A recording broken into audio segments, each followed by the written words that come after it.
Yo, salut la famille, j'espère que vous allez bien. C'est toujours un plaisir pour moi de vous retrouver, mes jeunes gars dynamiques. La famille, je vous ai longtemps caché ça, je vous déballe tout. J'en dis pas plus. Suivez la vidéo jusqu'à la fin, vous allez savoir de quoi il s'agit. Je vous ai longtemps caché ça, vous serez vraiment surpris et vous allez voir aussi un truc intéressant qui est le fait de vivre aux États-Unis. Allez, à tout de suite. Yo, salut mon frère et ma soeur, bienvenue sur la chaîne des jeunes cadres dynamiques. Ici, on parle d'immigration, de tous les moyens légaux pour venir aux États-Unis, on parle d'entrepreneuriat, on se partage les astuces, en tout cas pour nous motiver et de nous démarquer de notre génération. Non, de nous démarquer de notre génération. De marquer notre génération. C'est le problème de vouloir parler gros français souvent là. Mon frère, en tout cas, si tout ça t'intéresse, il faut t'abonner et puis il faut activer la cloche de notification. Alors les amis, en tout cas, voilà, il faut liker d'abord la vidéo. Liker la vidéo, je veux beaucoup de likes. Il faut liker la vidéo, d'accord? Liker la vidéo. Là, je suis référencé en fait, voilà, d'accord, sur YouTube.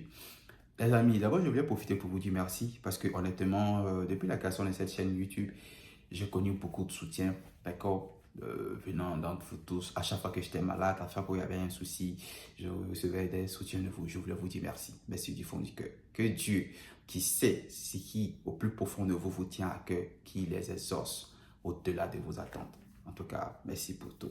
La famille, il faut savoir que l'année passée, dans cette même période-là, j'étais très malade. Personne ne l'a su. Quelques-uns. Peut-être si mes 52 000 abonnés, peut-être, je ne sais pas moi, c'est 5 seulement qui savaient peut-être, parmi les abonnés, là, ceux qui bavardaient régulièrement avec moi.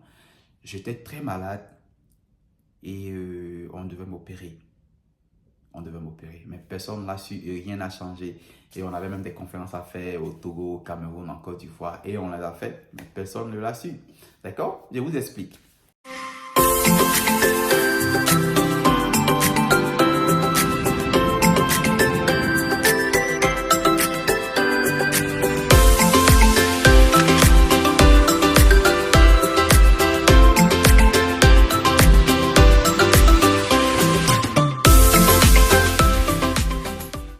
La famille.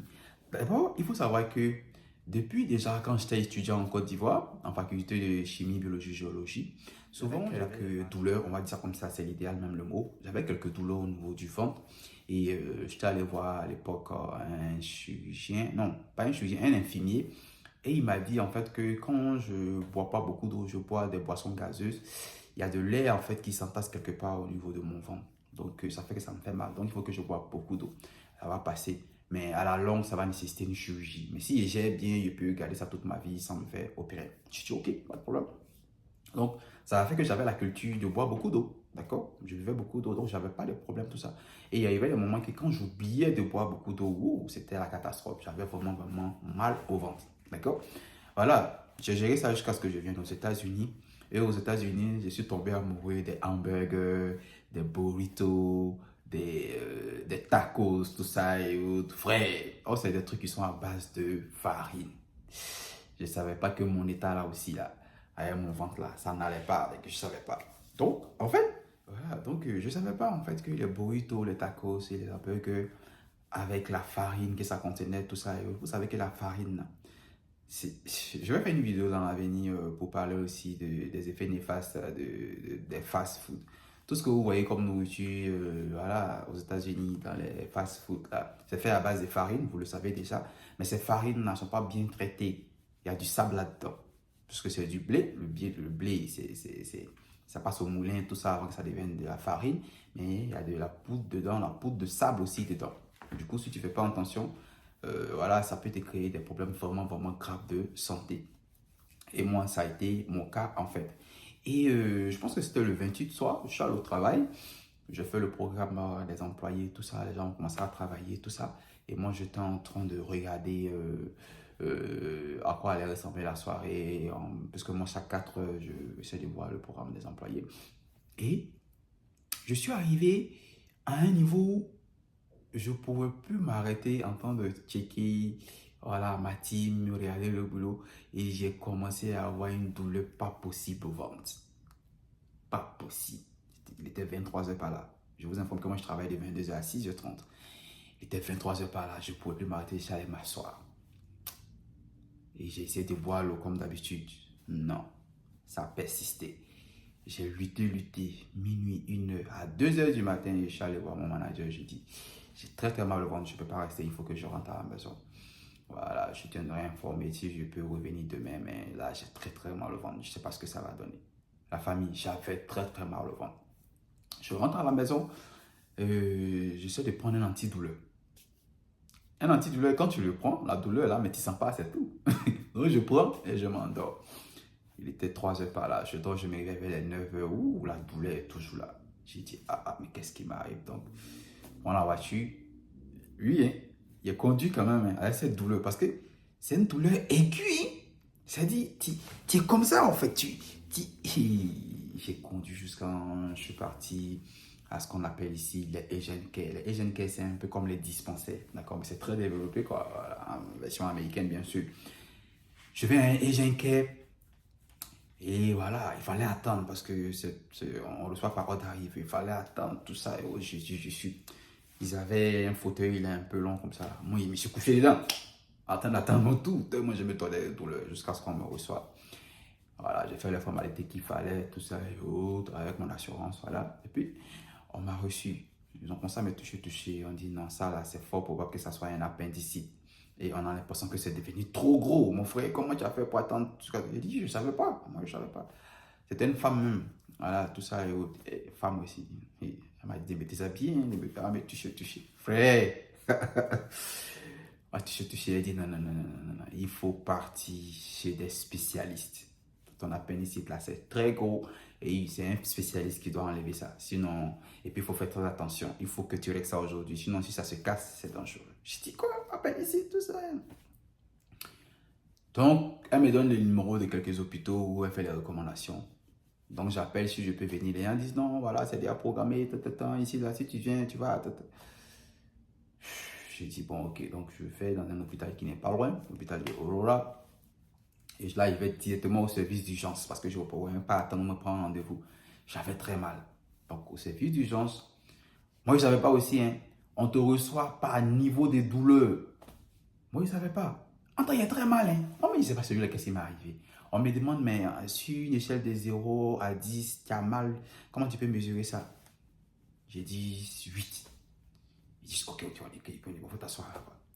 Donc, il y en a qui viennent, on les fait rentrer. Il y en a qui viennent, on les fait rentrer. Il dit, mais moi, pourquoi? Oh, déjà, eux, là, quand on leur demande, là, niveau de douleur, là, ils disent 10. Ils disent 10. En tant que moi, il y avait plus mal qu'eux, parce que eux, là, ils pouvaient marcher, tout ça. Et frère, on fait rentrer les gens. J'étais déjà presque énervé jusqu'à ce qu'on m'appelle. On prend mes constantes. Les constantes, voilà. Et puis, voilà, on prend ma température, on prend ma tension, tout ça. On dit, frère, ta tension est très montée. Ton corps est chaud, tout ça. Et autres, voilà, voilà, ils ont mis un truc permanemment sur moi, là, un truc où il y a aiguille dedans, où à tout moment on peut me donner du sang ou bien on peut me mettre des sérums, tout ça. On m'a dit de ne pas enlever, que ça a resté sur moi durant tout mon séjour à l'hôpital. Tout mon séjour à l'hôpital. Il va habiter sous bien quoi. Le gars dit, ah, je sais pas, mais on m'a dit de te mettre ça. Il dit, ah, frère. Et, en tout cas, mon frère, si tu viens de nous voir en marche pour t'abonner à la chaîne, c'est la chaîne des jeunes cas dynamiques. Ici, Ivo USA, je t'explique un peu ce qui m'est arrivé l'année passée à cette même période. D'accord? J'étais très malade. Et oui, donc, on finit de mettre ça et on me met dans une salle maintenant, une autre salle, une chambre. Voilà, où je suis là-bas. Et je suis resté là-bas pendant environ au moins 30 minutes. Et je vous dis que j'étais là-bas, ça faisait déjà 2 heures de temps. Hein. Donc, je suis là-bas vers les 11 heures, donc de 13 heures à 14 heures par là, tu vois. Et il y a une dame qui vient me voir. C'est une dame, elle est coréenne. Elle vient, oh, monsieur Gou, ça va? Monsieur Gou. Monsieur Gou, ça va? Et lui, bien, mais voilà, je ne me porte pas bien, donc je ne veux pas dire que ça va. Mais pour l'instant, voilà, mais ça gère, mais. Elle dit, mais j'ai vu que genre, vous avez une douleur, tout ça, et autre, on m'a parlé que non, voilà, vous avez un appendicite, tout ça, et autre. On vous a donné des médicaments pour calmer la douleur. J'ai dit non. Elle dit, mais pourquoi? Oui, elle a appelé 2 là-bas. Elle a crié là-dessus. Moi, je suis là maintenant, il dit, oui, il faut crier sur eux. Je suis là depuis là, maintenant, pas de médicaments. Elle a crié là-dessus. Elle a fait un papier là, et donc elle a rapidement envoyé les antidouleurs, le truc. On m'a envoyé ça, oh, ça a commencé à calmer un peu, tout ça. J'ai pris, mais après on m'a dit, on m'a fait une radio pour qu'ils voient bien en fait comment, à quoi ressemble entièrement la pénicilline. Donc on m'a envoyé à une autre salle, voilà, où j'ai fait la radio. Et ils m'ont dit, ah non, c'est trop gros. C'est trop gros. Et si ça se casse, ça va verser dans mon corps. Là, ça va affecter mon corps. Mon corps sera empoisonné, tout ça et autres. Parce que tout ce qui est là-bas, c'est des déchets en fait. Et c'est très sale. Tu vois, donc il fallait enlever le plus tôt possible. J'ai dit, oui, voilà. Tu as des amis, tu as des connaissances. J'ai dit, oui, j'ai donné 2 numéros. Voilà, de Freddy et Saturnin que je savais au passage. Merci à vous les gars. Et voilà. Ils m'ont dit, bon, ok. Donc, on m'a ramené encore dans la chambre pour me mettre un sérum. Sérum là, oh, mon frère, c'est glacé. À moins de quelques minutes, quand j'ai commencé à avoir froid, j'ai commencé à grelotter, tout ça. La dame est revenue quelques minutes plus tard. Ça va? Ils t'ont mis le sérum là? Ok. On t'a pas envoyé une serviette chaude? J'ai dit, ah, voilà. On devait me donner une serviette chaude. Elle dit, oui, ce sérum là, ça glace ton corps, hein? Ça glace ton corps. Elle a appelé encore. Mais où est sa serviette chaude? Il dit, oui, il faut la crier dessus. Elle dit, monsieur, désolé, tout ça. J'ai dit, oui, il n'y a pas de souci, il n'y a pas de souci, il n'y a pas de souci. Donc, ils m'ont envoyé une serviette chaude. Il dit, quand ils ont mis sur moi, ah, mon ami, on ne peut pas expliquer, c'est trop doux. Il dit, de la façon, il y a des congélateurs où on met les trucs pour rendre ça glacé là.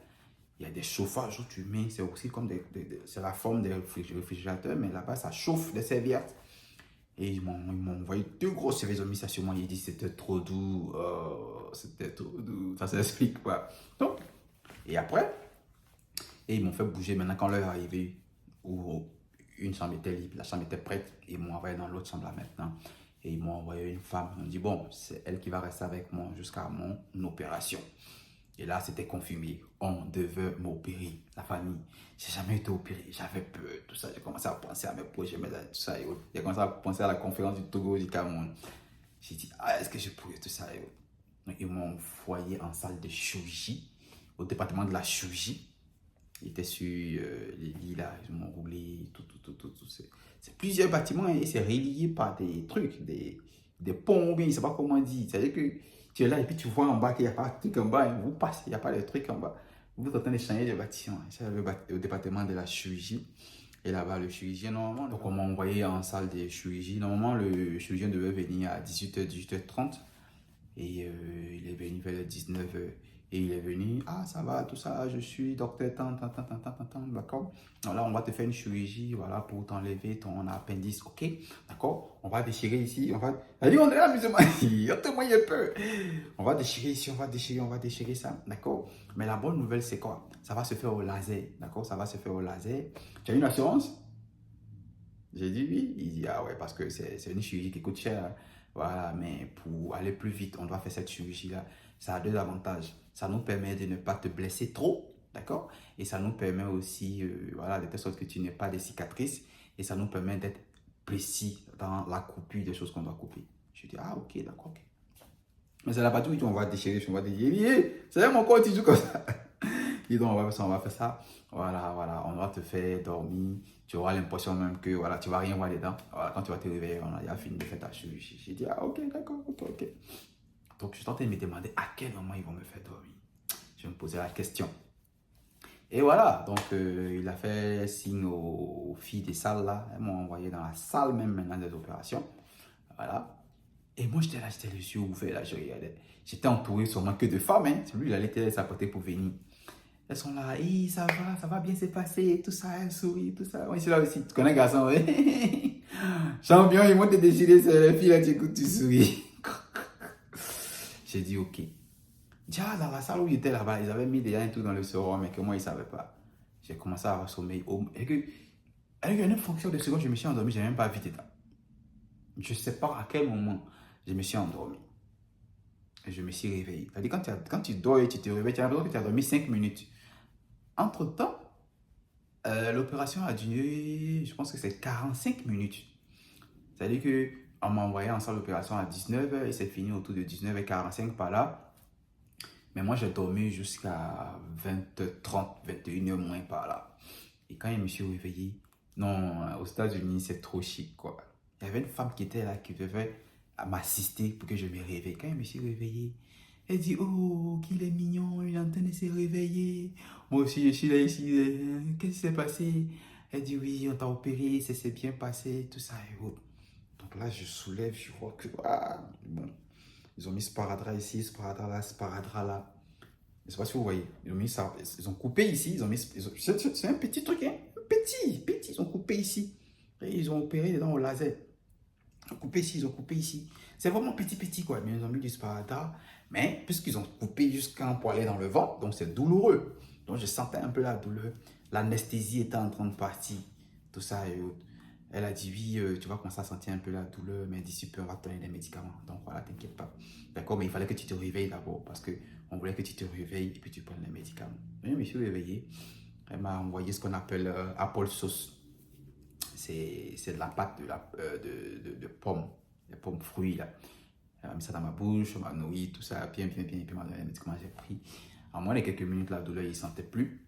Voilà. Et j'avais aussi informé mes gars de venir me chercher, puisque eux, ils ont dit après l'opération, je ne suis pas obligé de rester, je peux rester à la maison, voilà, pour moi-même, voilà, vivre ma convalescence jusqu'à ce qu'ils m'établissent. Avant de partir, je voulais parler au médecin, voilà, parce que je voulais lui dire merci. Lui dire merci pour voilà, son professionnalisme, tout ça et autres. Mais je voulais savoir aussi, est-ce que je pouvais être capable d'aller, de voyager et faire mes conférences au Togo, au Cameroun. Parce que ça me tenait à cœur. Je salue les Camerounais et les Togolais pour vous dire que je vous porte ici et tous les autres pays aussi hein, qui soutiennent ma chaîne YouTube, bien sûr. Mais comme c'est eux avec qui j'avais ma conférence, donc voilà, j'étais beaucoup plus concentré sur. Les gars ont dit non, il n'y a pas de problème, que en moins de 2 semaines, tout va se cicatriser, hein, tout ça et autres. Donc tu pourras faire ce que tu veux, voilà, mais seulement que il va falloir réduire un peu les efforts physiques, un peu. Et puis de temps en temps, tu auras les petits vertiges, mais ça va te prendre quelques semaines et puis tu vas devenir normal. Je dis, ah, ok, super. Et c'est comme ça, je suis rentré à la maison et j'ai passé 2 semaines à la maison. Et après ça, la troisième semaine, j'ai commencé à travailler. Hein. J'ai repris le boulot, vous voyez. Voilà, et heureusement que moi, il y avait assez de sick leave. Voilà, donc j'étais à la maison, mais j'étais payé. Voilà. Mais pour vous dire que personne ne l'a su. Même mes parents au pays ne le savaient pas. C'est quand j'ai commencé à me rétablir que je suis informé. Ah voilà, je suis tombé malade, on m'a payé, tout ça.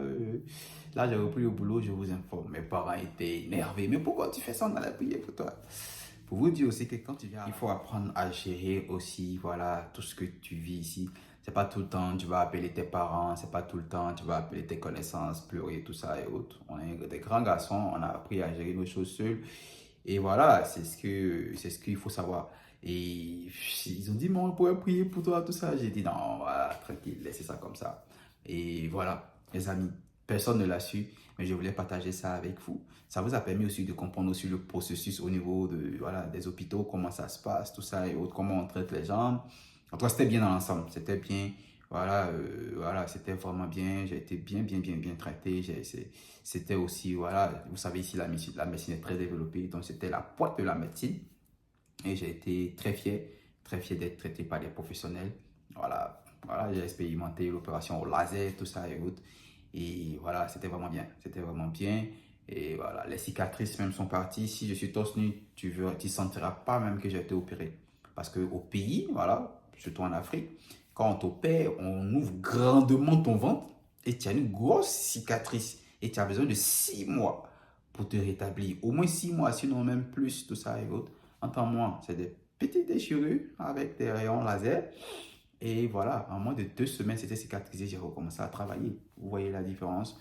Et voilà, ça m'a beaucoup aidé. Voilà, j'ai pas perdu du temps, j'ai pas annulé mes conférences. Et voilà, je vais super bien jusqu'aujourd'hui. Ou même vous n'avez pas constaté. Voilà, sinon, que si vous ne disiez pas, vous n'allez pas savoir. Mais je vais bien. En tout cas, cette expérience que je voulais partager avec vous. Si ça vous a plu, si vous voulez aussi que je partage comme ça certaines story time, voilà, ces choses que j'ai vécues, voilà, je vais aussi commencer à faire ce genre de vidéos là, mais il fallait que je partage celle-ci avec vous. Merci à tous. C'est après, j'ai informé beaucoup d'abonnés, là, j'ai reçu des messages, tout ça, mais merci pour tout. Si ce contenu-là vous a vraiment plu, abonnez-vous, partagez la vidéo aussi à ceux qui peuvent regarder, ceux qui en ont besoin, et que Dieu vous bénisse. Ciao, ciao.